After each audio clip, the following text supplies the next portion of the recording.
BW Media, stay informed.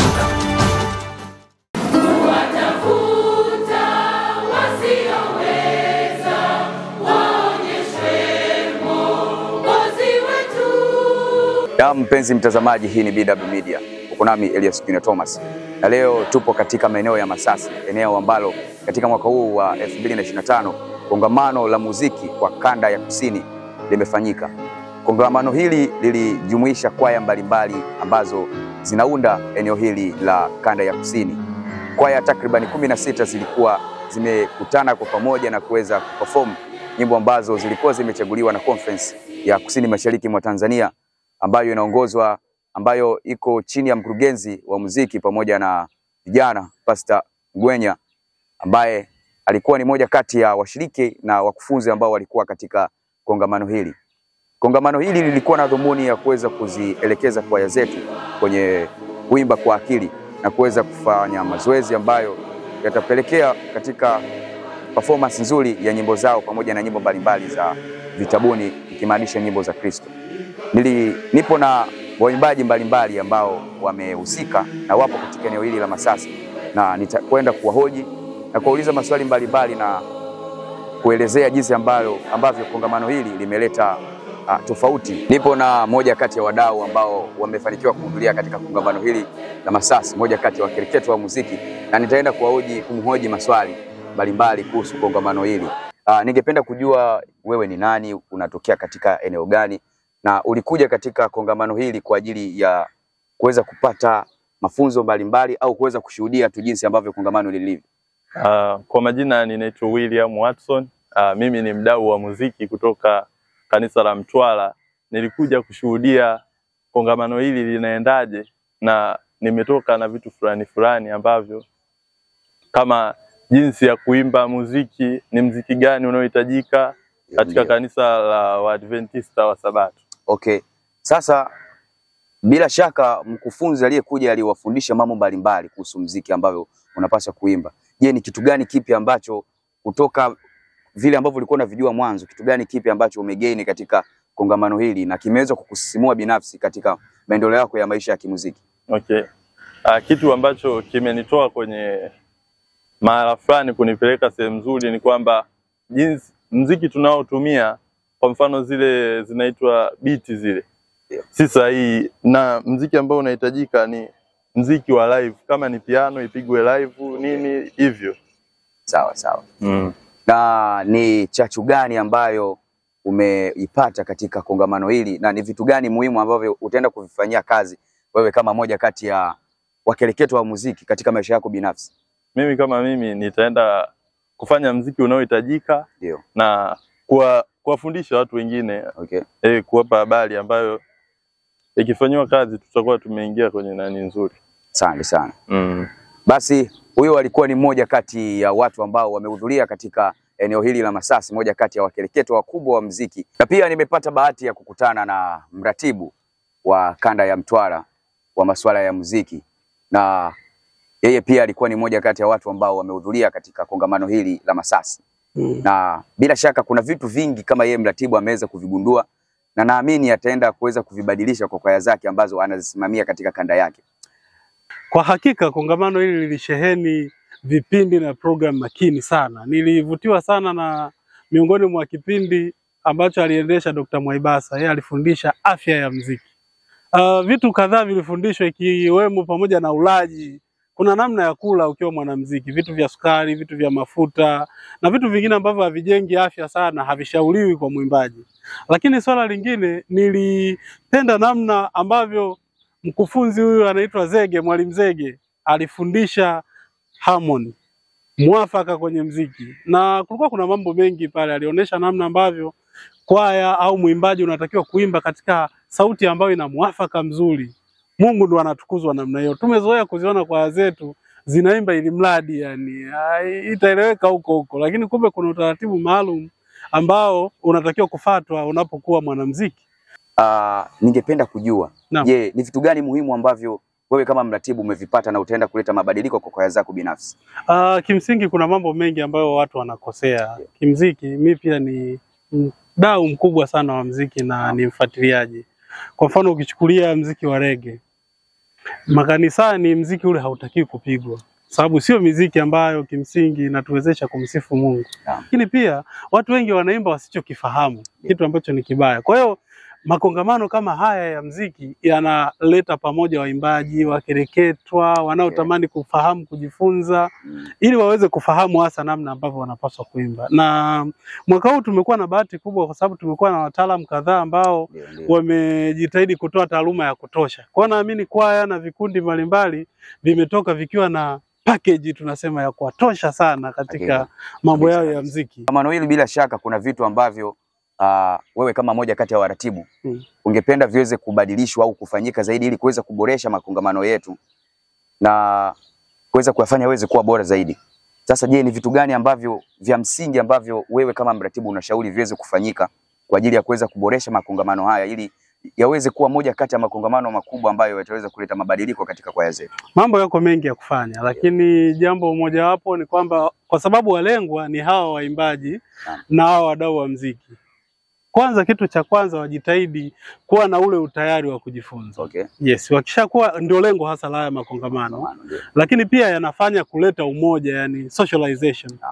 Watu wa Mtwara wanakutana na watu labda wa maeneo mengine. Kwa ile socialization ile inawapelekea kujifunza vitu vingine vizuri zaidi kutoka kwa kwaya mbalimbali. Yale yanayofundishwa wayaweke kwenye vitendo, ili sasa tukikutana kwenye kambi lingine liwe sasa lina maboresho makubwa, yani kwa kuna mabadiliko kwamba hii mikutano ya namna hii inatusaidia.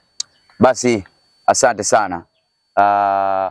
Huyu alikuwa ni mmoja kati ya watu ambao wamehudhuria katika kongamano hili la Masasi, mratibu katika kanda ya Mtwara. Si yeye tu, kuna waimbaji pia ambao wanatoka katika kwaya mbalimbali. Kwaya moja kati ya kwaya ambazo nilibahatika kuweza kuzisikia zikiimba ilikuwa ni kwaya ya Ufunuo, kwaya ya Chipuputa, kwaya ya Masasi na kwaya nyingine mbalimbali ambazo zilifanikiwa kuimba. Kwa hiyo nitaenda kuwahoji waimbaji ili tuweze kujua, je, wamepata badiliko gani binafsi? Je, zile nyimbo ambazo walikuwa wanaziimba ziliweza kuwabadilisha binafsi? Ugumu waliopitia katika kuweza kujifunza. Wewe ni nani na unaimba kwaya gani katika moja kati ya kwaya ambazo zimehudhuria katika kongamano hili? Kwa majina naitwa David Mwakilema, naimba kwaya ya Chipuputa. Ndio. Kwaya inatoka katika kanisa la Waadventista wa Sabato Chipuputa Mtwara. Ndio. Wewe kama mwimbaji wa Chipuputa, ni wimbo gani ambao kati ya zile nyimbo mbili mlizopewa perform? Ndio. Nadhani wimbo namba 100 na wimbo namba 256 kama sikosei. Ndio. Wimbo gani ambao ulikuwa mgumu katika kujifunza na ulileta changamoto mbalimbali, kwa sababu unajua kwaya nyingi zilikuwa zijazoea uimbaji huu wa kutumia noten? Ni nyimbo gani kati ya zile mbili ambazo zilikuwa ni nyimbo ngumu kwako binafsi kuweza kujifunza? Kwangu binafsi wimbo ambao ulikuwa nilipata changamoto katika kujifunza, ama niseme ulikuwa ni mgumu kwa kiasi fulani, ulikuwa ni wimbo nambari 100 uliokuwa unaenda kwa jina la Kuwatafuta. Ndio. Ugumu uliopitia katika kujifunza wimbo ule ulikuwa ni nini? Ugumu niliopitia kwanza kutokana na mtindo wa uimbaji niliokuwa nimeuzoea katika makanisa yetu, lakini pia mazoea niliokuwa nimezoea au kutokana mazoea niliokuwa nayo nilipokuwa nikiwimba ule wimbo. Maana kanisani tumekuwa tukizimba hizi nyimbo zilizoandikwa katika vitabu kwa namna ambavyo sisi tunataka. Lakini baada ya kuja kujifunza kuweza kuimba namna ambavyo ule wimbo ulikuwa umeandikwa, ilikuwa ni changamoto kidogo kuweza kuadapt kile kitu. Ndio. Kwa hiyo wimbo namba 100 unaonekana kwamba katika makanisa yetu watu walikuwa na uimba tofauti na vile ambavyo ulitakiwa uimbe. Sana. Basi kitu kingine ambacho ningependa kukuuliza ni badiliko lipi ambalo wewe kama mwimbaji ungetamani kuweza kulipata, au ni vitu gani muhimu? Unajua wakufunzi walikuwa ni wengi waliweza kufundisha vitu vya msingi. Bila shaka uliondoka na vitu vichache katika vile ambavyo wakufunzi waliweza kufundisha. Ni vitu gani sasa vya msingi kama wewe binafsi ungeweza kwenda kuvifanya katika kwaya yako, au unatamani labda kuchange dialect kutoka katika uimbaji mliokuwa mnatumia mwanzoni kwenda katika uimbaji unaotakiwa? Ni vitu gani vya msingi ambavyo ungeweza kuvifanya? Kimsingi vitu ambavyo ninavyotakiwa kuvifanya, lakini pia tunavyotakiwa kuvifanya sisi kama waimbaji kutoka katika makanisa mbalimbali ya Waadventista wa Sabato.